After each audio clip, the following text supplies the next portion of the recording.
Hello and welcome to this flight in nice Labo. You can't see anything, it's too dark. It's early morning here at Uniclet in Alaska. We'll be going for a flight from Uniclet down to a place called Anvik. So, waiting for weather to show up. So, weather.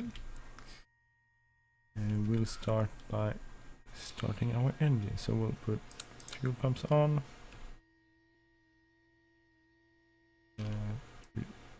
Fuel switch. Visa throttle to course. Okay, so ready.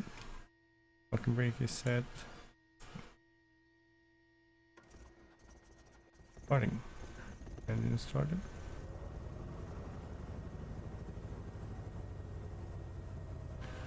Fuel, we should set it on fuel maximum ingrowth. Build some flaps.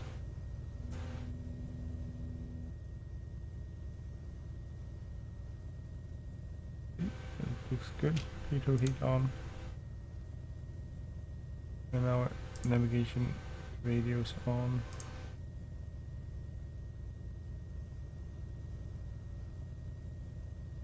See, we'll go to Anvik, which is K. This is up. If you get this to.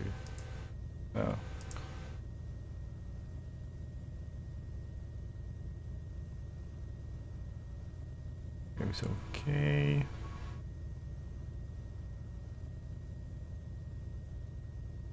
K40.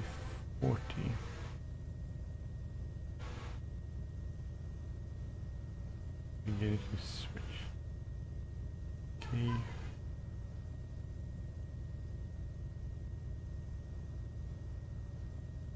K40. Anvik. Enter. Wait. So that's 75 nautical miles. So we are ready for tag. Let's see how the engines are doing. That's starting to heat up. That's good. So, to an hour.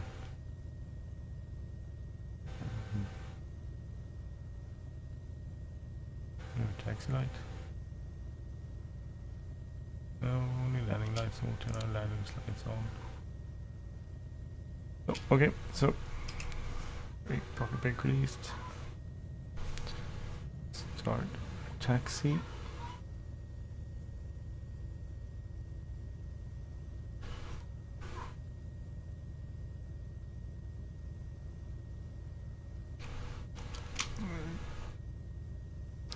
So it's a beautiful day here, really beautiful. Okay, so we'll stop here, parking brake on. Get our engines revving up. 1700.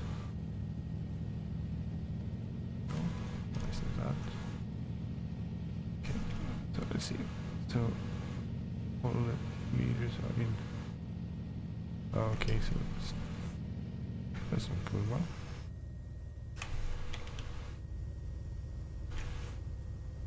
Bring on.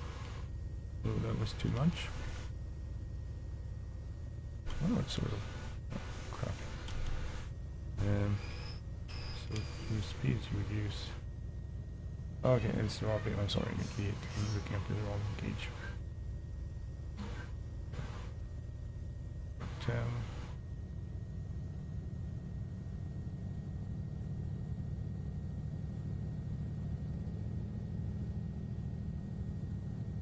That's 1200 RPM.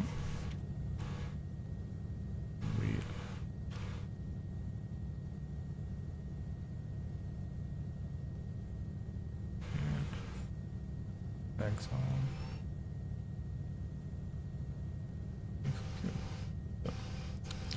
Ready for taxi. Ready to take off. Beacons on, landing lights on, pitot heat on, Flaps are set, mixed fuel rich, RPM is fully forward, and how does it look inside?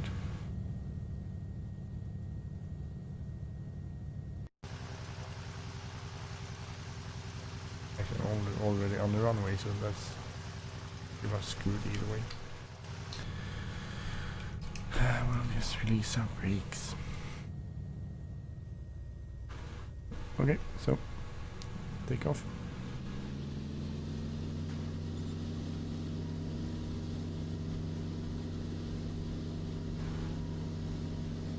3 knots, rotate.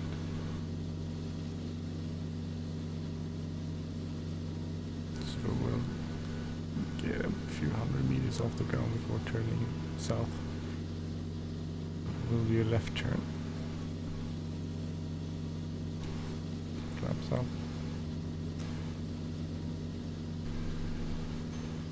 And set in the green.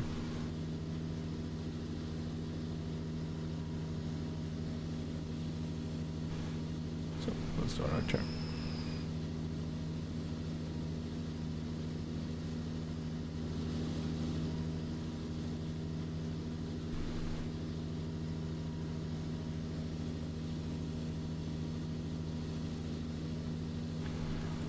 Keep it coordinated. I'm not the best hand flyer. Oh no. So just keep it selected.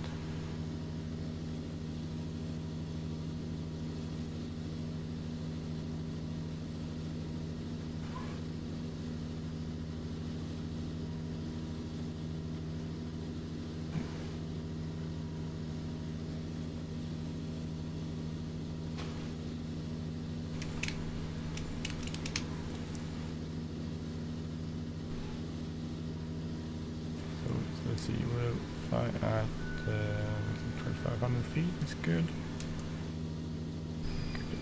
Like that. On. Altitude and navigation.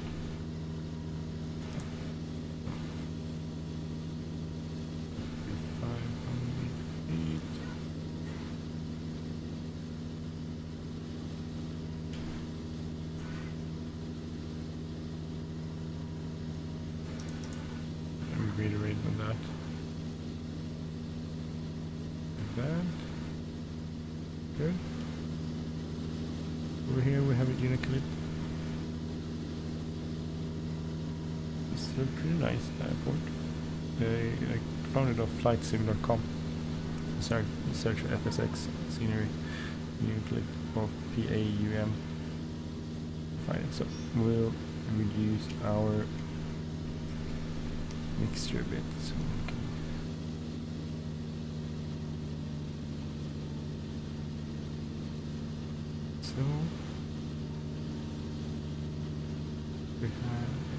we can look at the EDT, see. So we want it to be EDT around there. That's the top. Check it once we reach 2,500 feet. We're soon there. Lovely day outside. It's beautiful. Sky is clear. I don't know if you can actually see the stars. Why didn't we stop there? Sorry.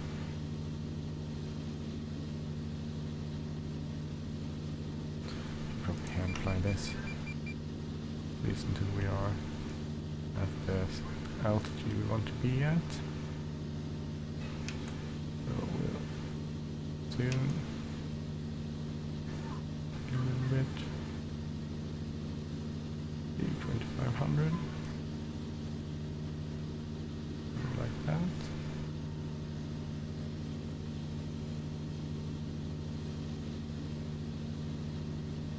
And a little to the right, so we can intercept our course down to Anvik. So, I'm happy there. Altitude and nav. It's 2,500, please. Okay, so let's set our power, cruise power. we will give it around 20. With full pressure 21. Let's see if we need to. We're pretty good on there. We are 70 nautical miles out. Nav engaged. Okay, it's a nice day. Nice morning in Uniclick. An early morning. I don't think they actually fly this early. Not sure what we could check out. Check on one. Sorry. I don't think if you go to Flight Radar, I don't think yet Uniclick. We can check PAUN. So you can find it. See anything? Oh, I should get it. So okay.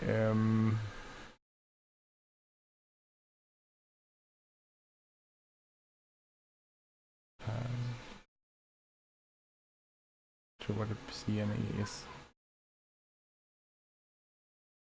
Northern Aircraft. Yeah, I can't really tell. Not sure. You can see any. I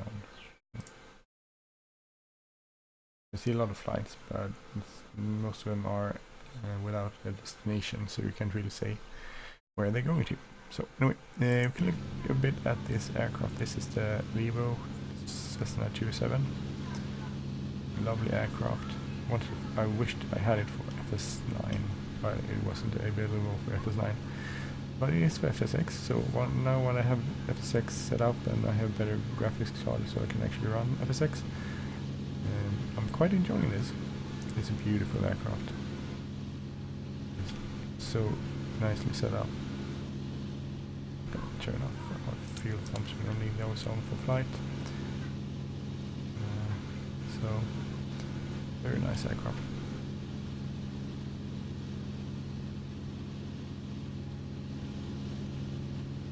Hoping we 2500 is in a hull check. Check. Actually, it's not. We need to go up because minimum safe altitude is on our road is 3500. So we need to climb. I'll climb to 4500, I think.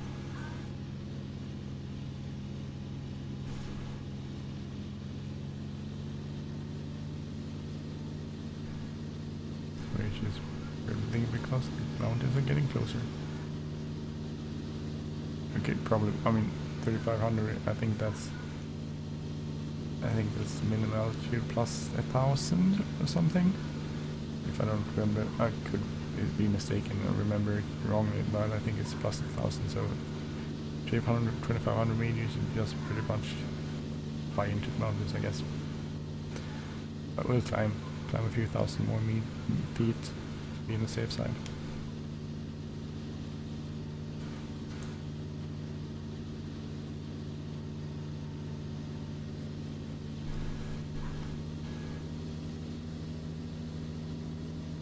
So we'll switch tanks.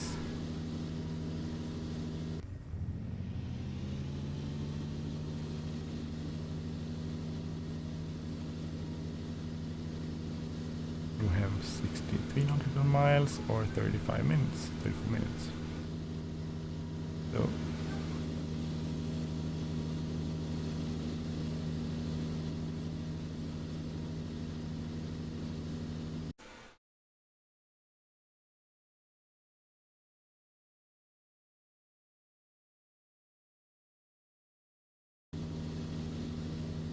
try turning off the arrow.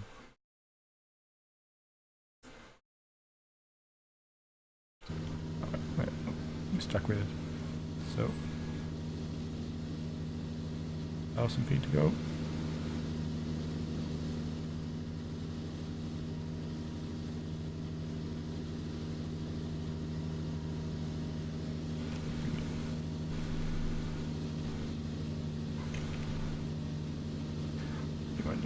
Black Cloud says avoid continuous operation between 18, 15, 21 RPM above 24 inches in MP.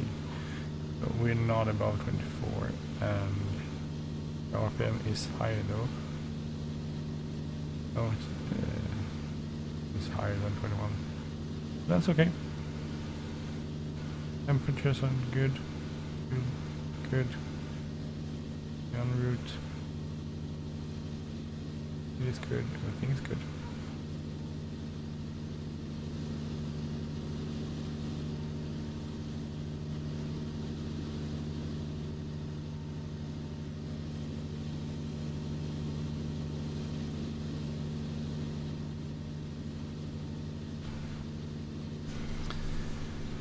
So 4,500 feet.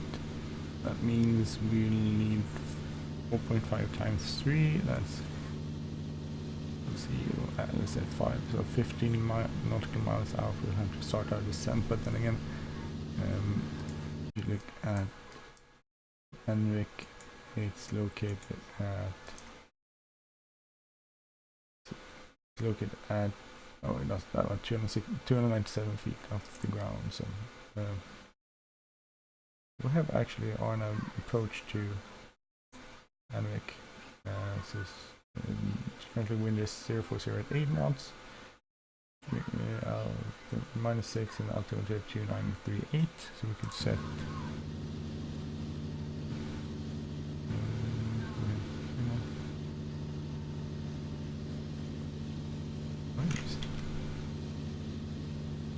there it is. So what did I say? 2938. So 2938. Like so. Could try to activate GPS approach to runway.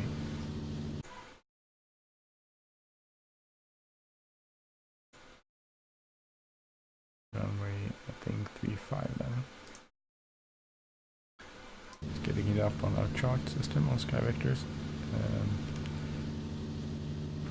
So our approach fix is Semki.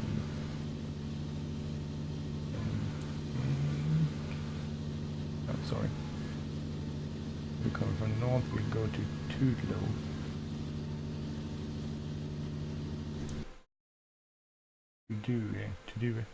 To do. We can set it up. Select approach. Yeah, it's easy. And that's one. Oh,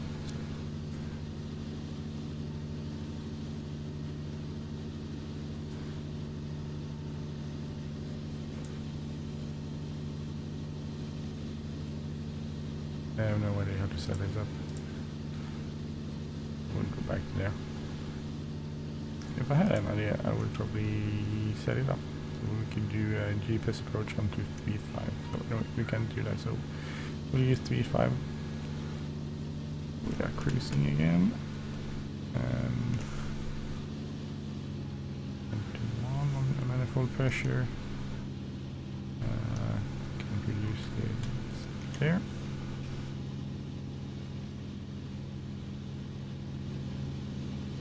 It's a nice day. So locally, the current time is 0541, so it's quite early in the morning. If you look at the outside of this aircraft, you can't see much because it's really dark.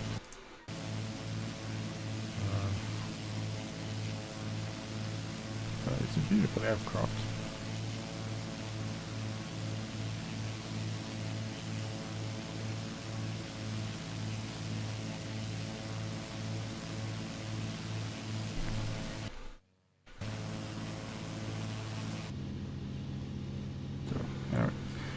We'll be cruising along. We'll arrive in 28 minutes. I'm not going to do the entire. Or am I going to do the entire flight? Maybe I'll do the entire flight and record it to see the landing and stuff. But I might not be able to sit here the entire flight because, well, I should probably start making food for my kids. 28 minutes. Well, it's pushing it. It's pushing it a bit.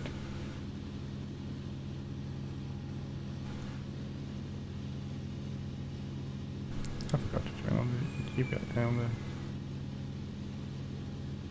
nice. Bad flying. Anders. Really bad flying.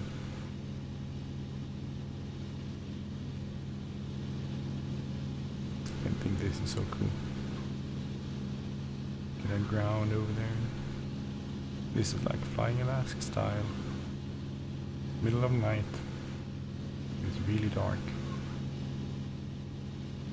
So I wanted to fly this plane ever since I saw oh god, it's Ice Pilot's Buffalo Airways, so it's called Flying. What's it called? This one? Reality show Flying Alaska. I think it is Flying Wild Alaska. Exactly, Flying Wild Alaska. So.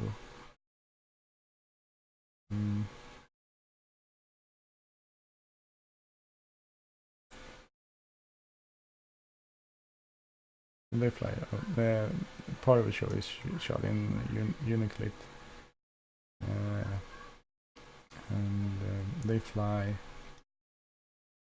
See if I can find. I think they fly 207s.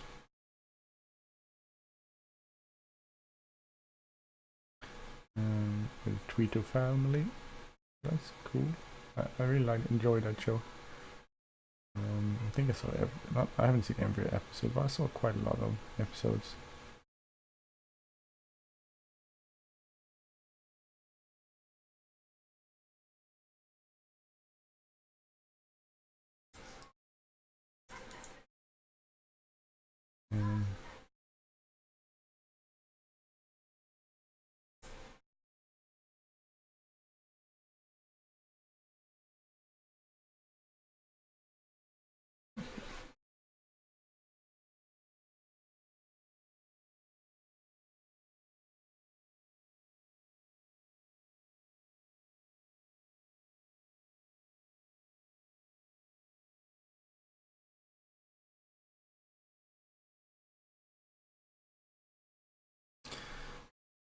Well,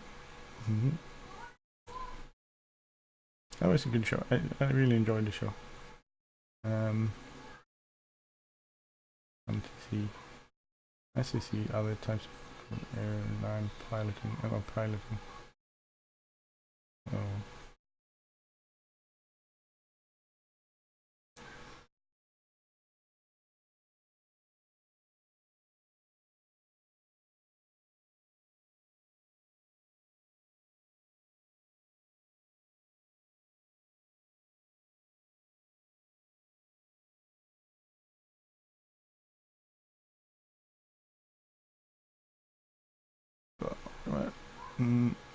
So yeah, I recommend it. Watching this show is kind of cool. I'm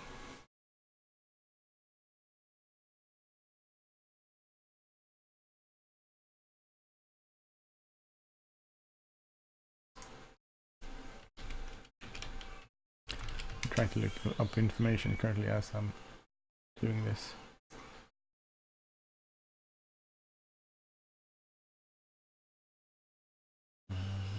Seems like they are mostly. They seem to change.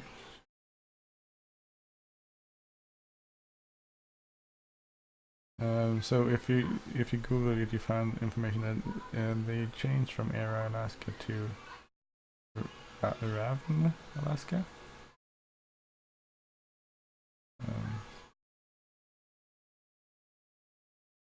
So let's see.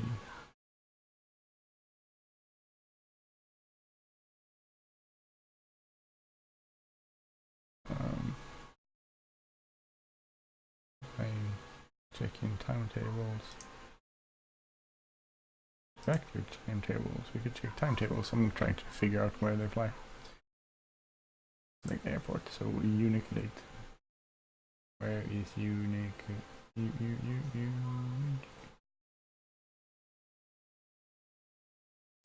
we go. Uniclate. Where do you want to go? Anyway, this field is required. Okay, sorry. I don't know where you fly. Let's see. Fly. Route map. Let's see. Okay, so Unically. From Unically they fly to PAUN. Zoom in. Okay, apparently they don't fly to Aniak. I'm not flying Aniak, no Aniak. So they fly these speeds. But the instrument gone, you can't really tell. Need another map. I'm gonna bring it over here so you can see it. So this is the route. You look at Unically and they fly several destinations. But you really can't see what the destinations are. That's sort of a problem.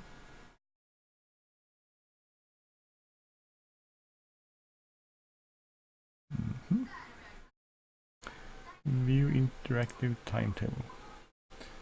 I don't know where to go.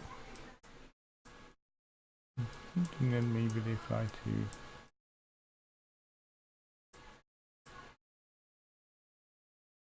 Michael. Do they fly to San Michael? Let's go Unically.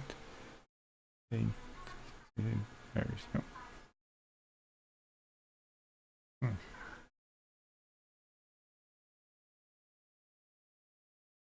Caltime? Caltime? Yeah, okay. No. Okay, no shot. That's weird. I'm gonna find out where to go. Route map. I will not assume. I want to look at more stuff. Flights, cars, flight animations. Okay. This doesn't make sense. I have no idea. So alright, that was a try. See how long we have left. 22 minutes. Okay. Altitude is good.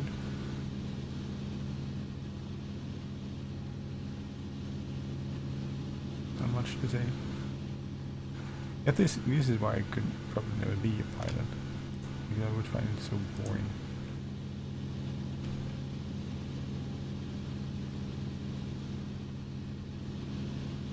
The takeoff and landing, that's the exciting bit.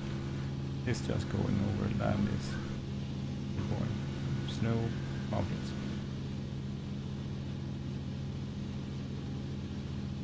No mountains. Mountains, checking engines. Looking good.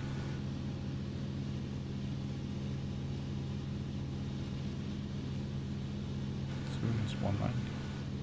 So 20 minutes left. No, maybe. Here. So I'm flying for this virtual airline called Historic Airlines Group, and it's a really cool outfit. They have numerous flights you can do pretty much all over the world in old historic aircraft. Not sure why they have this in this Cessna 207 because it's not a historic aircraft. But they do. So it gives me a chance to fly this. When I only had FS9, I used to do this flight in these flights in Coronado Cessna 206 because that's a nice aircraft too. And a very nice model. Very nice model. It's kind of cool to have to be able to do it in the aircraft they use. I can say they use on these routes, but I'm not sure they actually use it on this route. I'm not really sure this is route. I'm pretty sure this isn't the route. But if they had this route, they might be using this aircraft. Maybe. Not sure. Could be. So I wonder why it doesn't sort of. It can be cool, but.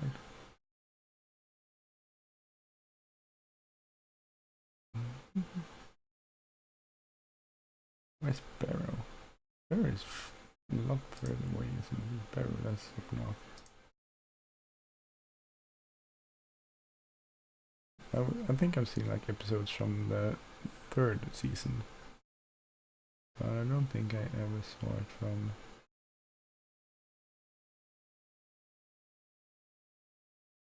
don't think I saw. I think I think it's really, it was a really good show considering it, from a aviation point of view. You got to see lots of aircraft and cool aircraft on roofs we didn't usually see. But as always, it's some things to get really... I have a hard time with shows that depict reality as something simple. It's not simple. Everything is very complex. And I have this picture at my office where it says, I took it off from Facebook. There's a line of people. There are people in a line. They're coming up to a split road, like a T section, and you can turn left or you can turn right. There's a sign there. If you go to the left, the answers are simple but wrong. If you turn right, the answers are complex but right. And a lot of people will turn left. So there's a gigantic line of people just going to the left and a few people going to the right. So, and that's the problem with reality. It's complex, it holds so many facets of life, and we want to simplify things because it makes it easier for us to understand. It makes it easier to react to things. And that's usually my problem with reality shows. They simplify things too much. So I was just looking at the Wikipedia page on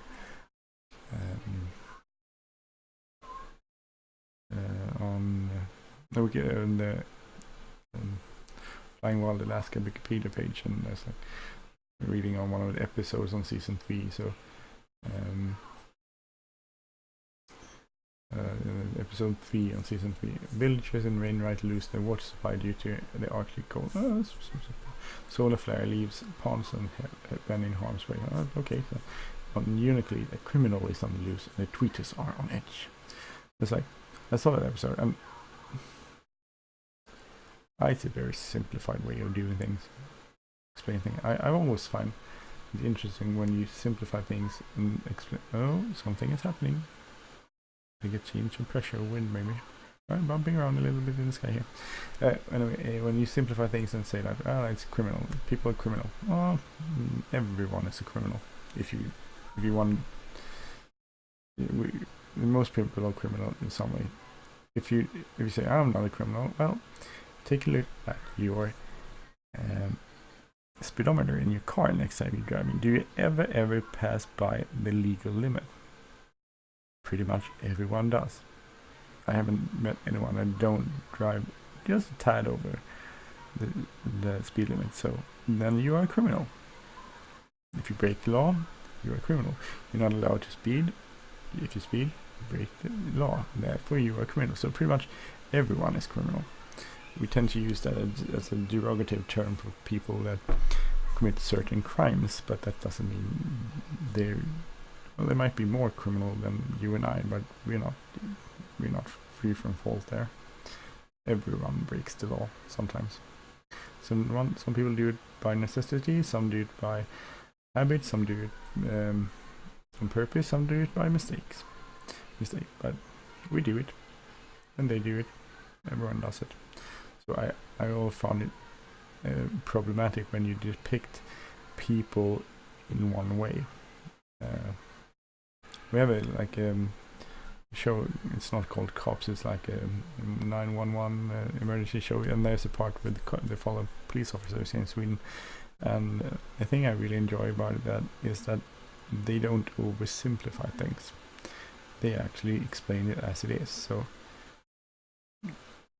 you could get to the police officers and come to a home, and there's someone suffering from a man hit his girlfriend, and they can actually see the factors that go into what leading up to that point.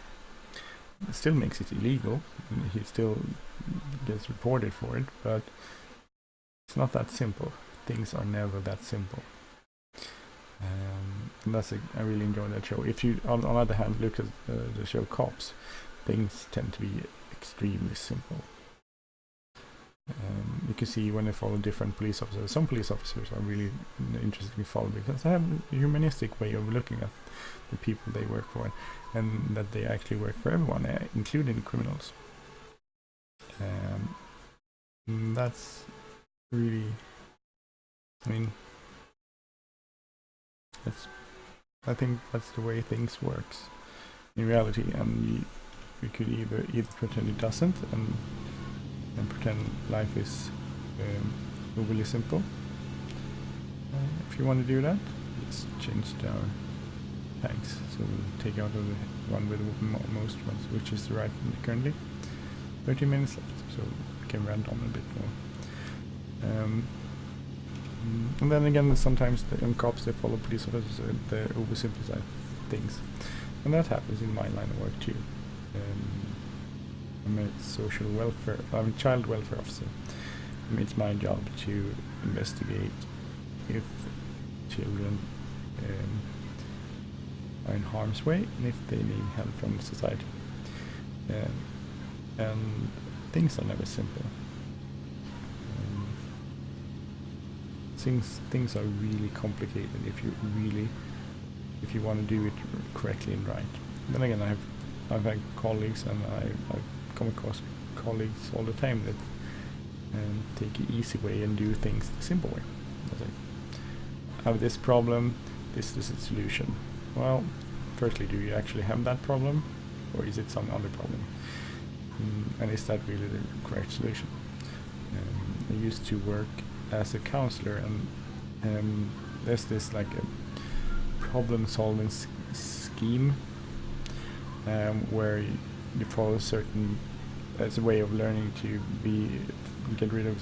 If you have a substance abuse, you tend to end up with the same solutions to all your problems, to take drugs.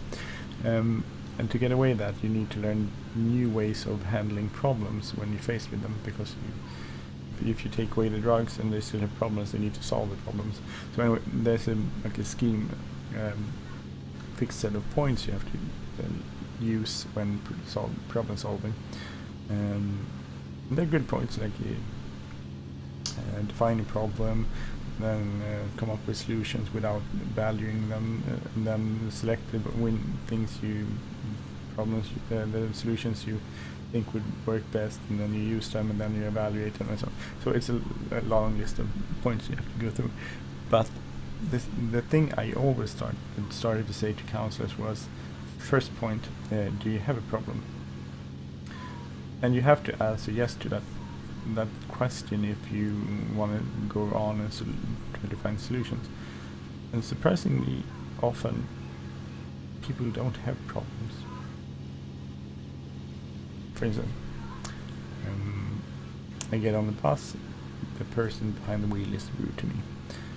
Do I have a problem or don't I have a problem? Well, some people would say I have a problem. It would be a problem if he doesn't let me on the bus, maybe, because then I can't get to where I want. But if it's just rude, I get to pay what the cost of the fare is, and I get to go on the bus from where I want to be, where I am, to where I want to be. Then I don't have a problem, really. I can make it into a problem, but that's another question altogether. So my first question is, do I have a problem? And secondly, how do you solve that? Solving, you have to define it. Let's see, I can still rant on a bit. You're probably fed up with my ranting by now. But this is my channel, I can rant about this stuff. You don't have to agree with me. Actually, I like it when people don't agree with me. Let's see, 18 nautical miles, we could actually start our descent now. So, we'll check sky vectors and see how the terrain is around. So we have some higher terrain to the north. Let's see where we can start our descent. Yeah, that's okay, we can start our descent. So let's go down to 2,000 feet. Starting descent, reducing power.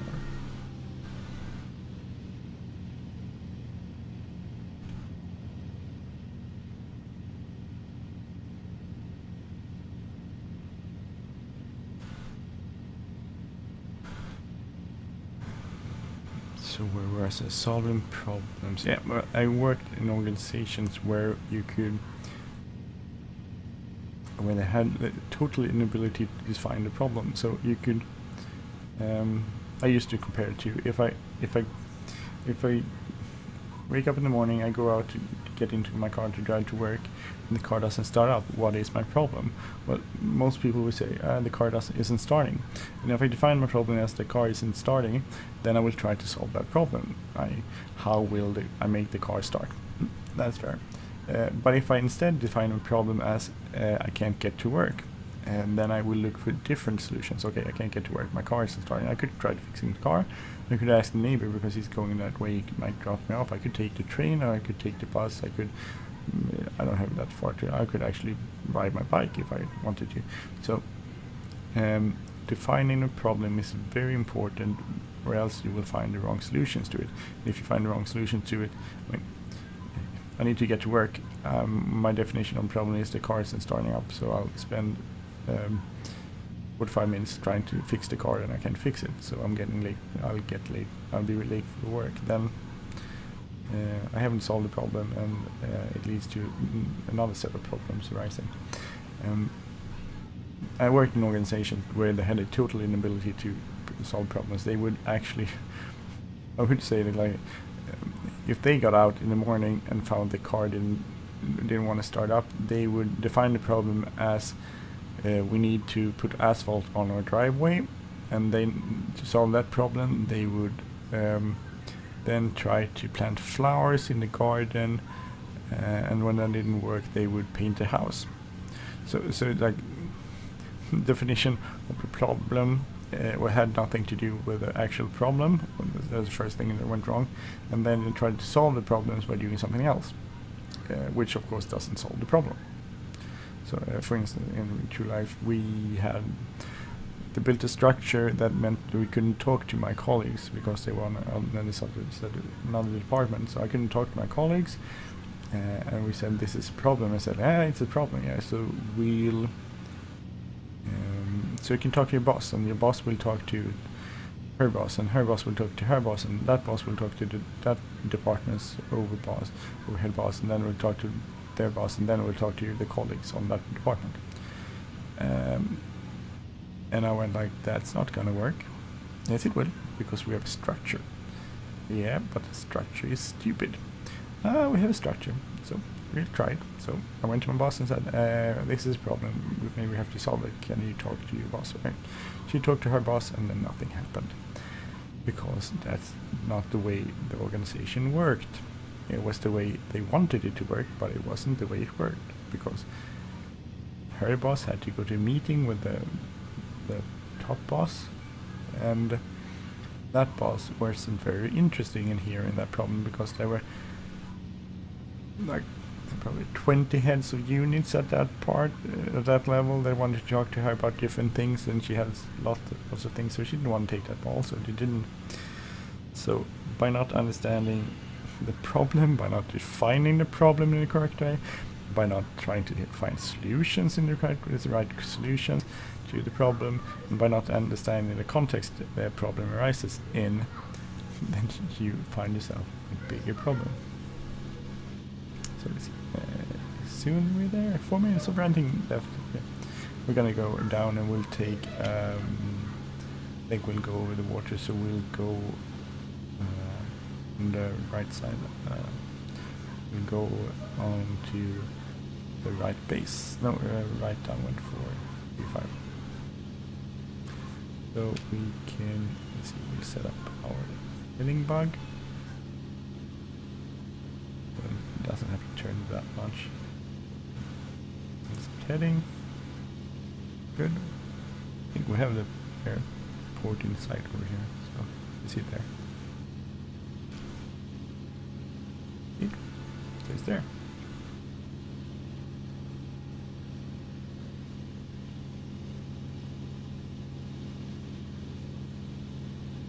Good. Over there we could actually probably turn a bit more to our left, 5 degrees more. Still no sun. It's just past 6 o'clock in the morning in Alaska now, but it's getting towards winter, so I guess the sun will be rising. Oh, no, that's... I was like, oh, it's thunder, but it's not, it's a strobe. I'm an idiot sometimes. So we could probably increase our mixture a bit. Be on the safe side. Do the carb heat. That's cool flaps. There's cabin heat. Oh, it'd be really freezing now because we didn't burn out. Cabin heat. Don't we have carb heat somewhere? Cowl flaps. I don't care about cowl flaps. Not that one.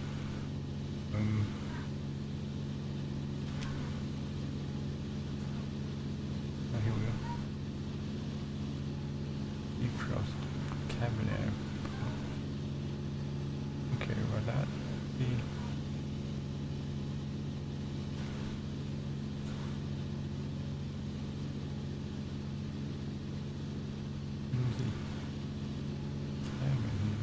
Carb heat. You don't want to see carb heat. Cowl flaps. It's here.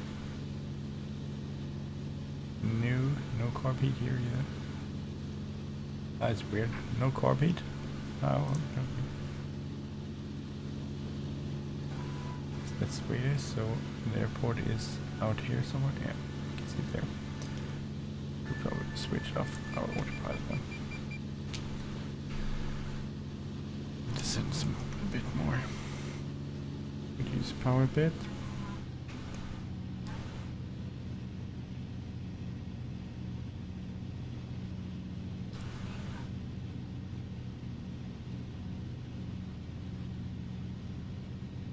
Turn off our fuel pumps. So this will be standard landing runway 35, winds are 040 at 10 knots, so it's quite a heavy crosswind.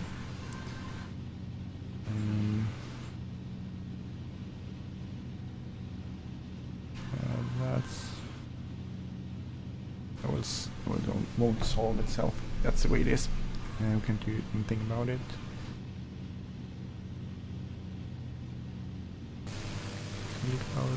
Nice airplane. Probably can't see anything because it's too shitty dark. Airport. I think this is a cool view. Okay.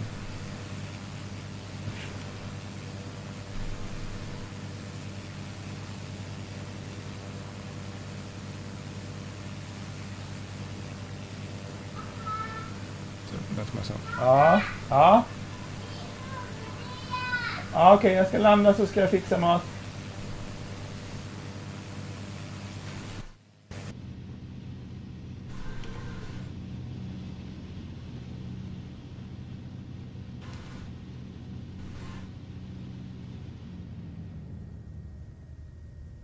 So slowing down.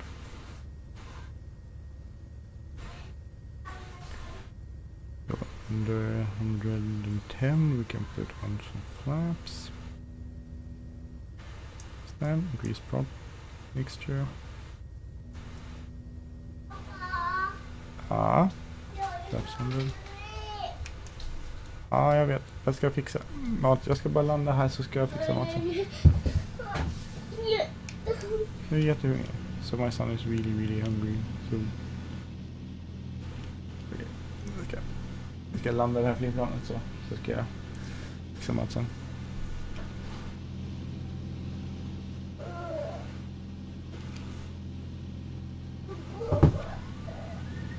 Så hungrig han är.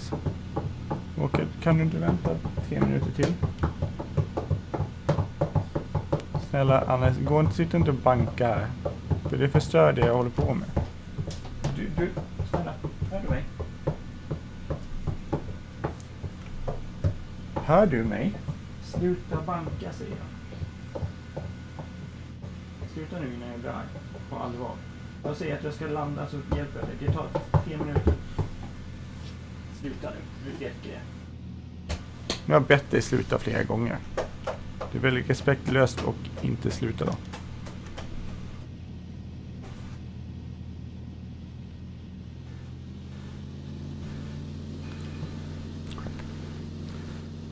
So trying to correct your son's behavior while landing a plane is probably not a good idea. Oh, he survived. Miscalculated turn. And okay, so let's see.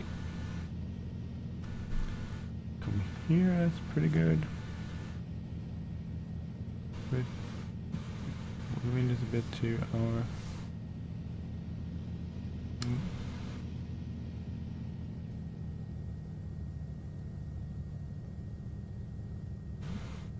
Okay, so there.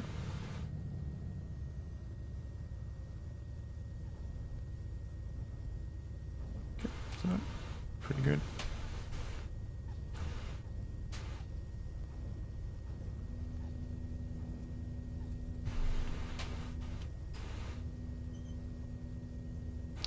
So how do you get off this runway?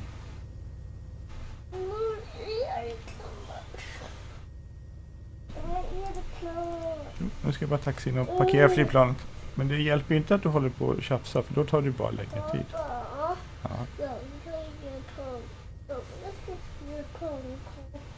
Pannkaka, okej.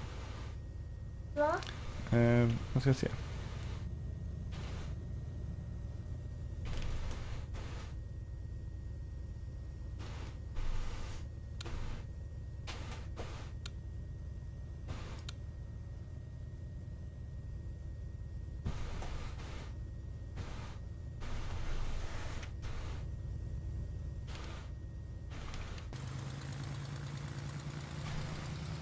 Big wind socket.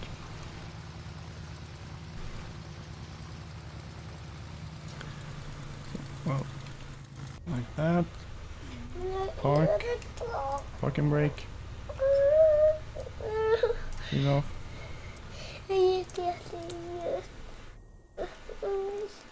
And the prop has stopped. So anyway, welcome to Anvik, and thank you for flying Air Alaska.